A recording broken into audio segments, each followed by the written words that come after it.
Nós cumprimentamos a todos nossos queridos irmãos em Cristo Jesus com a paz do Senhor. Com muita alegria que nós damos início a mais uma pré-aula, lição 9, a sutileza do movimento dos desigrejados. O texto de ouro, não deixando a nossa congregação como é costume de muitos. Antes admoestamo-nos uns aos outros, e tanto mais quanto verdes que vai se aproximando aquele dia. Hebreus 10 e 25.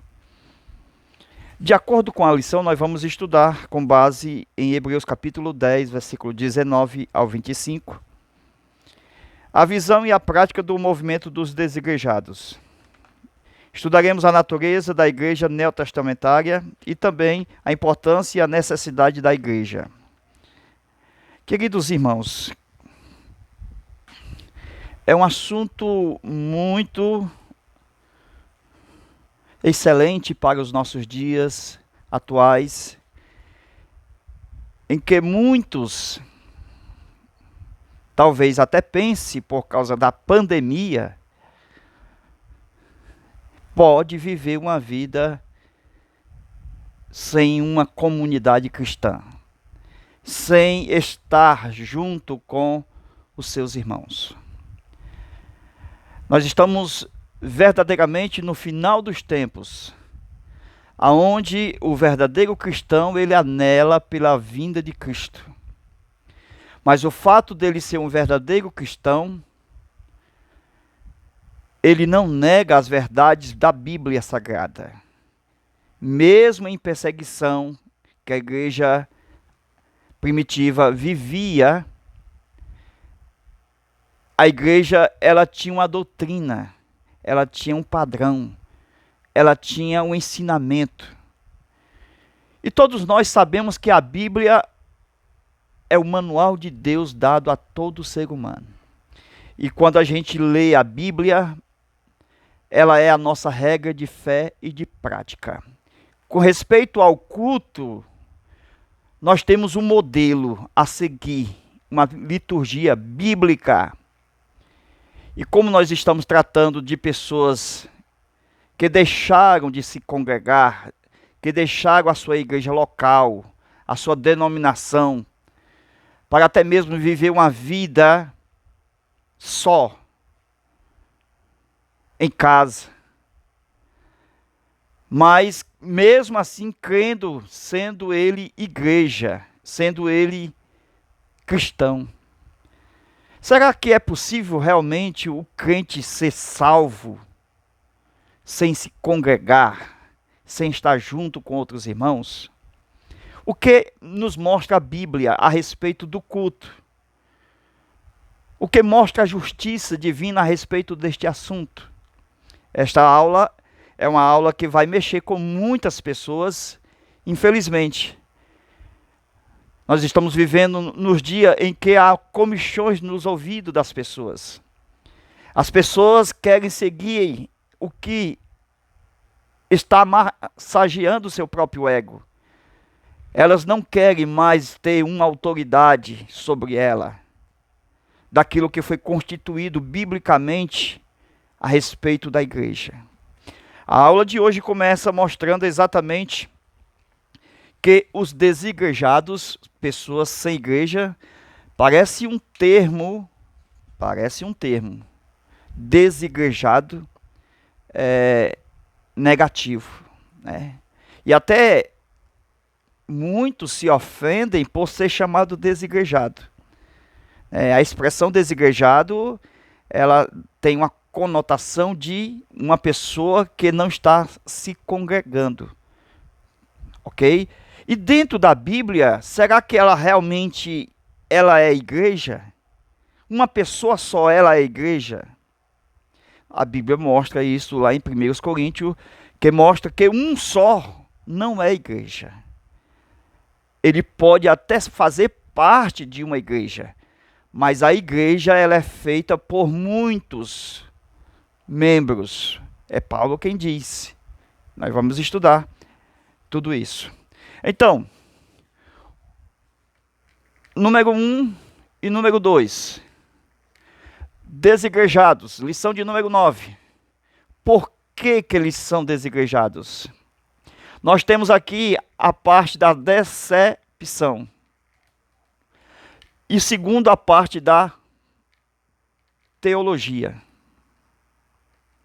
Então, eles se tornaram desigrejados, esse é o primeiro grupo, por decepção, por achar que seu líder é um líder autoritarismo, com autoridade acima do normal.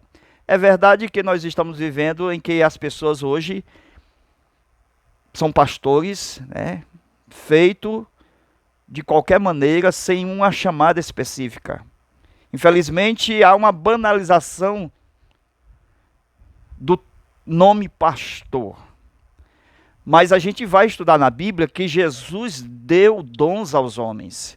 E que realmente existe pastores chamados por Deus, como Pedro foi chamado por Deus para ser pastor.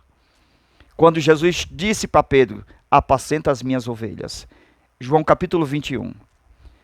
Depois em Efésios, Paulo também fala que, versículo 1 ao 11, que Jesus subindo ao alto deu dons aos homens. E ele deu uns para pastores, para apacentar o rebanho de Deus. Então essas pessoas que hoje não estão mais conosco, o primeiro grupo são aqueles que ficaram decepcionados pela liderança. Por alguma palavra que o machucou, que o doeu, que o feriu, eles saíram e hoje não está mais entre nós. É possível que esse primeiro grupo possa voltar, dentro da condição em que Deus pode, no seu caminho, colocar um homem verdadeiramente chamado por Deus, e assim essa decepção ser tirada dentro do seu coração. Isso é importante. Existem vários tipos e modelos e grupos de desigrejados. E o segundo grupo é este aqui. É o crítico. Aquele que não crê mais na teologia bíblica. A gente, quando fala da teologia bíblica, é do ensinamento da palavra de Deus. Por exemplo, com respeito ao dinheiro, com respeito ao pastor, com respeito ao templo. Então, eles, teologicamente, criticam contribuições na igreja, criticam a função de pastor e criticam a existência do templo. Já que são desigrejados, então esse grupo aqui é mais difícil, é mais complicado. Por quê? Porque eles não estão decepcionados, eles estão realmente criticando o dízimo, as ofertas, o pastor e o templo. Então esses aqui dificilmente voltam, infelizmente. Esses críticos aqui, eles utilizam a Bíblia. Quando a gente fala desses críticos, nós estamos se referindo à nossa lição com o tema desigrejados. Eles utilizam a Bíblia, mas não crêem na Bíblia. Eles até dizem que a Bíblia, ela não foi usada, por exemplo, pelos apóstolos, por Jesus. Mas como a Bíblia não foi usada pelos apóstolos e nem por Jesus? Se Jesus citou o Antigo Testamento, Salmo, Lei e Profeta, se Pedro pregou no dia de Pentecostes usando a escritura do profeta Joel, capítulo 2, como Paulo seria o pregador dos gentios se ele não tivesse nas mãos o Antigo Testamento? Como Moisés falaria das coisas de Deus se não fosse escrito no livro, os 5 primeiros livros chamados de Pentateuco? Então há uma confusão na mente, porque já se trata de um desigrejado, então eles também estão deserdados da palavra de Deus. Como eles estão deserdados da palavra de Deus, eles vão pegar textos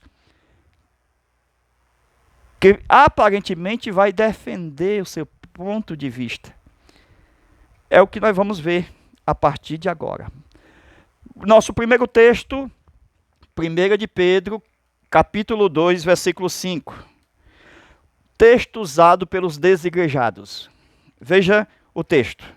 Quando diz que nós somos pedras vivas, casa espiritual e sacrifícios espirituais que oferecemos a Deus. Eles espiritualizam tudo, que nós não precisamos mais de ofertar, nem de ter pastor, e nem de ir ao templo, porque tudo isso aqui é feito espiritualmente.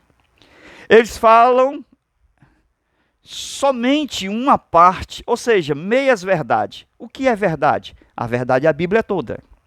O que é meias verdade? O que são meias verdade? Eu pegar só um texto e colocar para você.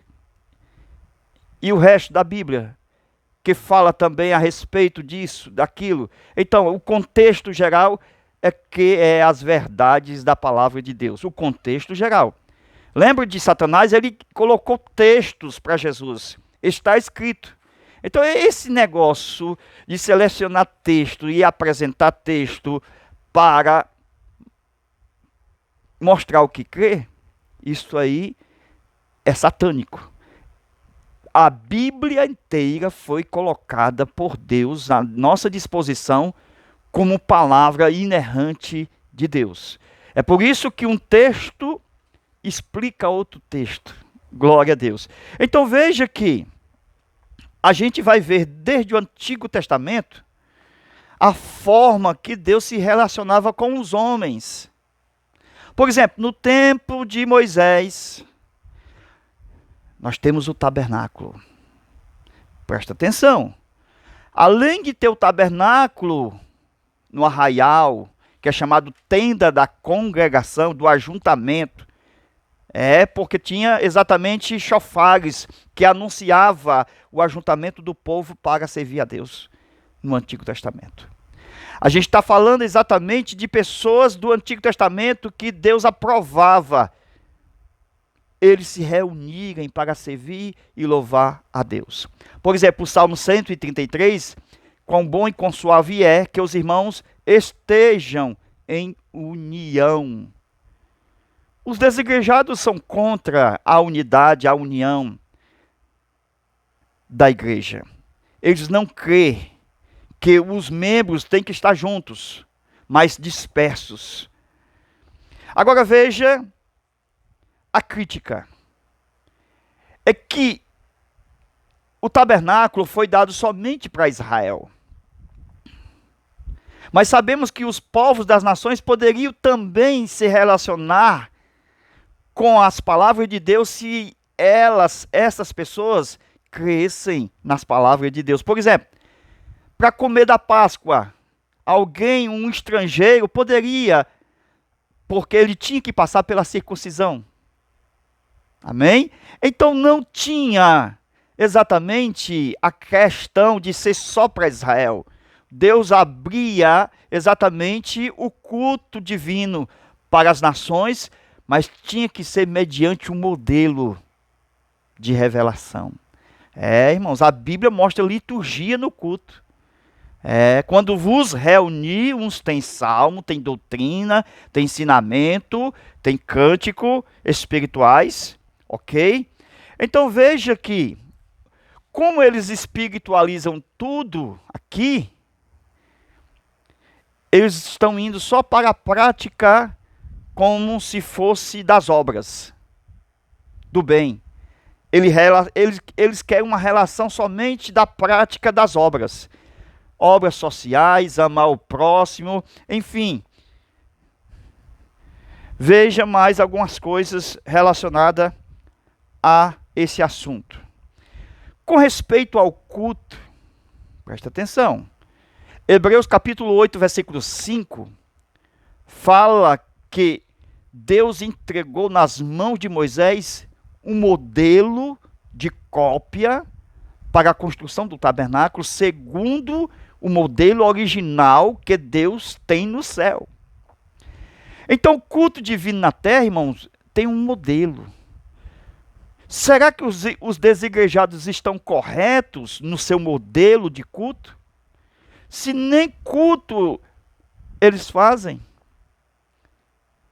porque não pode se ajuntar. Entendeu? Então, será que eles estão corretos? Qual é o correto, na verdade? O correto é o modelo padrão segundo a palavra de Deus. Ou seja, o culto atual deve estar estabelecido segundo o modelo da palavra de Deus. Como é que os primeiros cristãos serviam a Deus no culto? Como era que eles se reuniam? O que acontecia nessa reunião? Então, Paulo vai falar desse modelo de culto na primeira carta aos Coríntios, no capítulo 10, capítulo 11, capítulo 12, capítulo 13, capítulo 14. A reunião da igreja solene, o culto, a congregação, os irmãos, a união, a unidade, todos reunidos. Desde quando começou o Pentecoste, quando diz a Bíblia que todos estavam reunidos no mesmo lugar.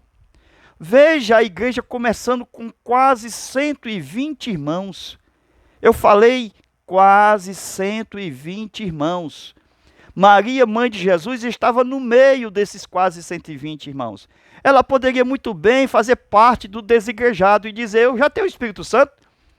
Eu tenho uma experiência profunda com o Espírito Santo, porque quando Jesus estava no meu ventre, o Espírito Santo também estava no meu ventre, porque o Espírito Santo estava em Cristo. Então, é uma forma dela adaptar esse modelo atualmente de movimento chamado de desigrejado. Mas ela estava na reunião, unido com os discípulos, unido com os apóstolos. Quem está correto? A palavra de Deus. Esta é o modelo para a atualidade. Então, como eu sei que um grupo está correto? Que estão verdadeiramente fazendo culto segundo o modelo divino, segundo o modelo de Deus. Nós temos na Bíblia um modelo de culto, irmãos. Nós vamos ver os textos. Nós vamos ver os textos, sim. Glória a Deus.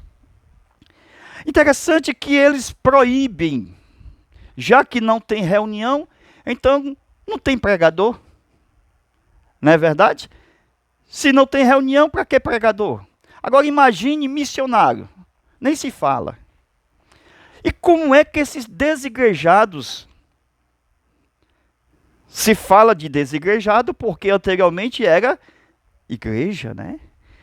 Era membro de uma instituição, era membro de uma comunidade evangélica, de uma membrazia, enfim, de uma assembleia. Mas eles saíram, são agora sem igreja. Agora preste atenção. Como é que eles foram salvos? Eles foram salvos mediante a pregação da palavra de Deus, quando surgiu missionários enviados por Deus de outras nações. Então, houve uma obra missionária internacionalmente, né? Vindo, enfim, missionários suecos de outros países, não é verdade? Para o Brasil, para pregar, para ensinar, para fundar verdadeiros missionários. E a igreja hoje está crescendo, irmãos. Está crescendo, está crescendo. Como é que o desigrejado foi salvo? Ora, ele foi salvo por uma igreja estar no outro mundo, podemos dizer assim, no outro lado, enfim, em outro país. E para enviar missionário, irmãos, precisa ser uma igreja grande, que possa segurar na corda, que possa enviar e manter os missionários. Precisa ter dinheiro, precisa ter muito dinheiro. E não é um grupinho que foi enviado. Melhor, não foi um grupinho que enviou, foi uma mega igreja, foi uma grande igreja. Viu? Lembra da igreja primitiva?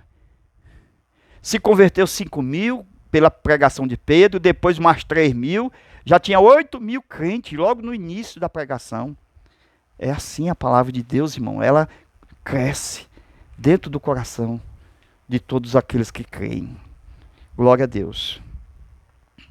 Então, como é que eles não creem em pregadores, né? São contra a função de evangelista, pastor? Isto está em Efésios, capítulo 4, versículo 11. E eles não pregam. E eles não têm igreja. Eles não vivem na internet. Eles não vivem pregando em hangout, enfim. Eles não têm uma variedade de pessoas desigrejadas. Até mesmo são convidadas para debates ou para ensinar. Eles não ensinam. E se um desigrejado se ajuntar com outro desigrejado? Já são 2 desigrejados. E depois, aumentando mais um, mais outro, já são 10, já são 20. Enfim, não vai formar uma comunidade? Não vai começar uma nova igreja, uma assembleia? Será que eles não entendem que o evangelho é crescimento? Porque é poderoso, faz crescer. Leia Atos, capítulo 1, capítulo 2, capítulo 3. É a história da igreja, o crescimento abundante. Começa em Jerusalém, depois Samaria. Aí nós temos o Etíope. Nós temos também Jerusalém. Aí tem também, Damasco, Cesareia. Enfim, Paulo vai ser enviado de Antioquia. A igreja estava instalada, irmão, em vários cantos, em vários lugares. Crente reunido no lugar, crente reunido em outro lugar. Não tem como parar uma igreja. Não tem como. A Bíblia chama as igrejas, no plural. As igrejas. Glória a Deus. Nós temos os textos tudo aqui para mostrar para os irmãos. Amém? Então, tratando dos desigrejados, de certa forma, a igreja vive essa luta espiritual. Por quê? Porque se nós ganhamos alma, a Bíblia diz que sábio é aquele que ganha almas para Deus, está em Provérbios. Então, significa dizer que manter estas almas dentro da igreja, então seria ter um espírito excelente, como diz Daniel. Espírito de sabedoria, de conselho, de inteligência. Porque se eu consigo trazer um ao Senhor Jesus e depois ele se perde, enfim, de 100 que eu trago para Jesus, 90 se perde. Então, esse trabalho está... Quem está ganhando é Satanás e não é Jesus. Porque se de 100 que eu trouxe para Jesus, 90 se perde. Então tenhamos muito cuidado, porque é um movimento que está crescendo. O IBGE anunciou em 2010 que em 2010, presta atenção, em 2010 já havia 4 milhões de desigrejados. Agora, de 2010 para cá, já passou a soma, multiplicou. Está entre 10 mil, 12 milhões, melhor, até 15 milhões. São muito, irmãos. E você conhece alguém que não está mais indo para a igreja? Eu também conheço. Se a questão for teológica, ele não quer mais voltar. Porque se for teológica, ele é contra o dízimo, é contra o pastor e é contra o templo. Esses críticos, que são os desigrejados, esses aqui que não crê mais nem na Bíblia, porque se a pessoa crê só em partes da Bíblia, não crê na Bíblia, irmão. A Bíblia não foi feita para crer em partes. A Bíblia é inspirada totalmente, inerrante totalmente. Palavra de Deus. Viu? Então a guerra é constante. Uma guerra constante. Glória a Deus.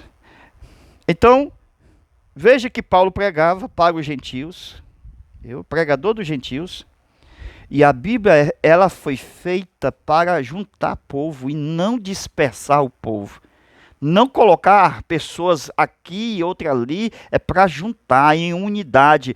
Havia um só coração, havia uma só alma. Está em Atos, a igreja crescendo, mas era um povo só. Um povo só. Glória a Deus. Presta atenção, Coríntios capítulo 1, versículo 1. Anote aí, Coríntios 1 e 1. A igreja de Deus que está em Corinto. Veja o local da igreja, irmão. Onde é que está essa igreja? Em Corinto. Então veja o lugar.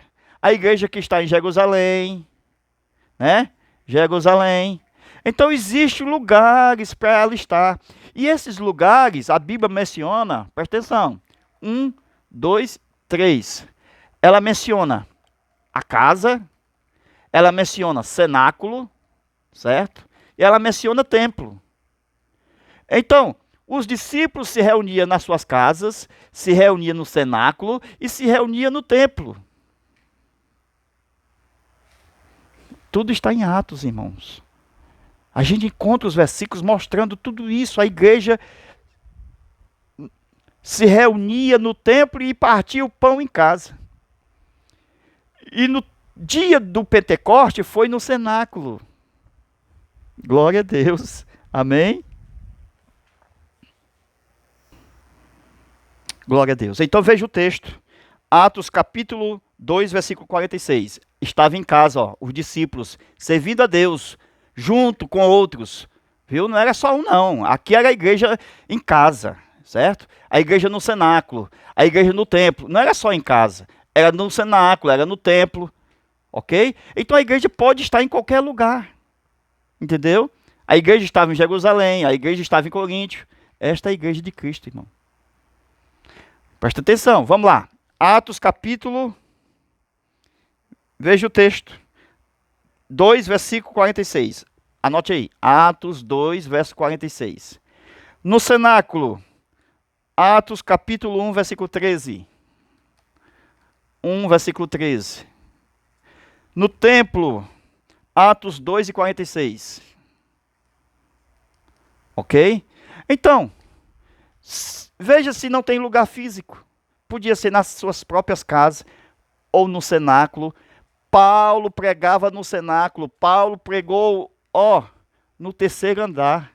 Presta atenção, ó. 1, 2, 3. Nesse terceiro andar, tinha um rapazinho na janela, o Eutico. Ele caiu. Ó, esse negócio de desigrejado é complicado, irmão. É? Ele saiu da reunião, ele caiu. Lembra que Jesus apareceu no cenáculo, onde os discípulos estavam